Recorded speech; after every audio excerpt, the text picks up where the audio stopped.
Good morning to everyone. Today I will teach you class 11 chemistry lecture number 1. First जो importance of chemistry सुन लीजिए. Importance of chemistry. Chemistry is the important things about in human life, in our life. Chemistry deals some chemical matter, chemical medicine, chemical component which are used in daily life. For example, soap, detergent, some important medicine which are utilized in human life, which are useful in cancer, AIDS, malaria, etc. Chemistry are classified into mainly 3 parts: physical chemistry, inorganic chemistry, organic chemistry. Inorganic chemistry deals the compounds which are made up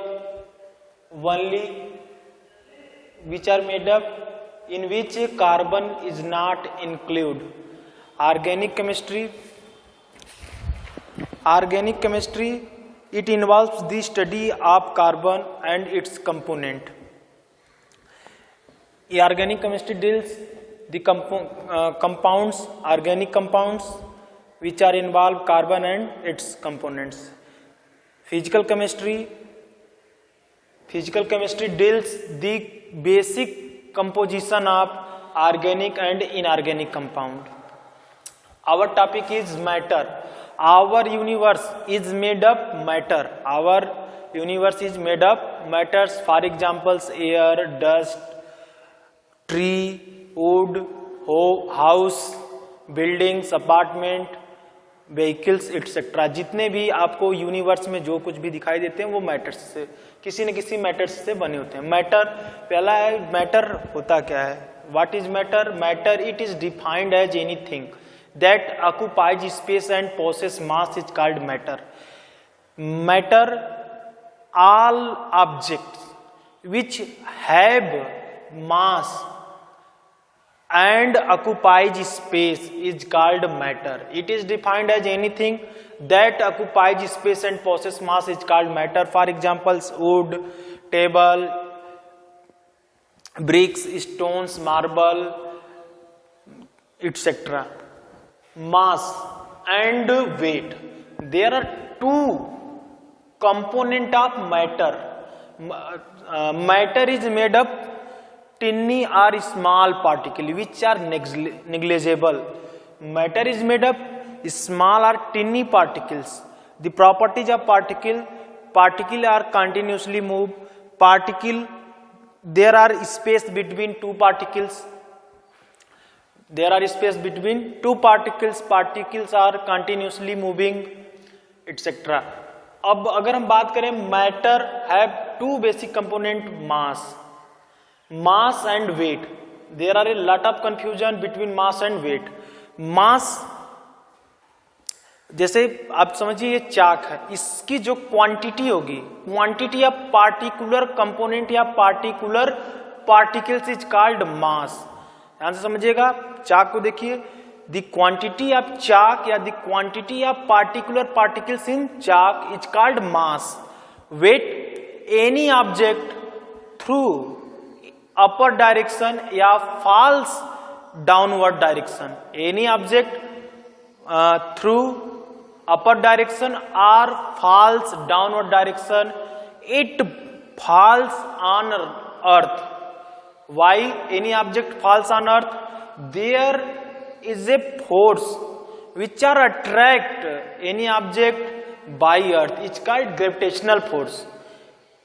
Gravitational force, for example, जैसे ये चाक है, आप देखिए इसको आप छोड़ेंगे तो ये लैंड पर या फॉल्स करेगा, जमीन पर गिरेगा. इसका रीजन है कि they are a force which are attract any object by gravitational force. तो वेट है, weight represent the force with which an object is attracted towards earth. यानी फोर्स, वेट जो है एक सच टाइप ऑफ फोर्स है जिससे किसी object को अर्थ अपनी तरफ अट्रैक्ट करती है W is equal to m into g, W is equal to m into ji.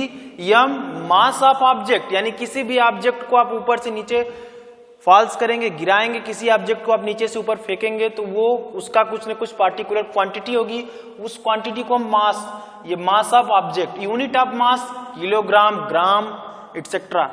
G is equal to gravity of earth, G is equal to 9.8 metre per second, value of G is equal to 9.8 metre per second.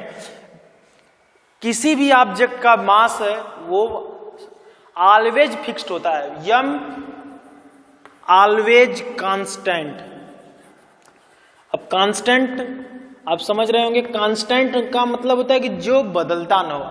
Always m always constant, चाहे आप किसी भी मास को, चाहे किसी आप इस मास को, चाहे आप फर्स्ट फ्लोर पर रहें लेकर, चाहे सेकंड फ्लोर पर रहें, किसी भी, अगर आप स्टोन को ले लिए, पत्थर को ले लिए, अगर आप उसको चाहे ग्राउंड पर लेकर खड़े रहें, चाहे फर्स्ट फ्लोर पर लेकर रहें, चाहे सेकंड फ्लोर पर रहें, चाहे थर्ड फ्लोर पर रहें, उसका मास चेंज नहीं होता है, but weight are continuously changes according to gravitational force.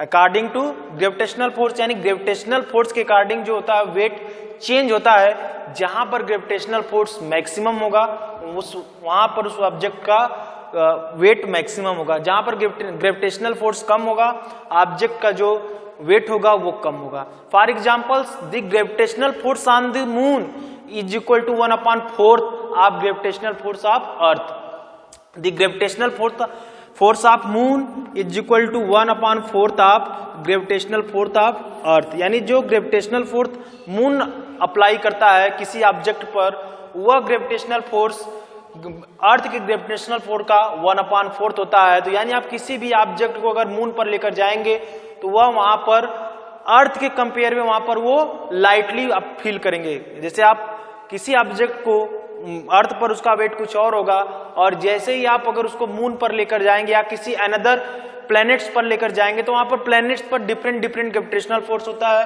और वहां पर उसका मास जो वेट होता है वो डिफरेंट होता है।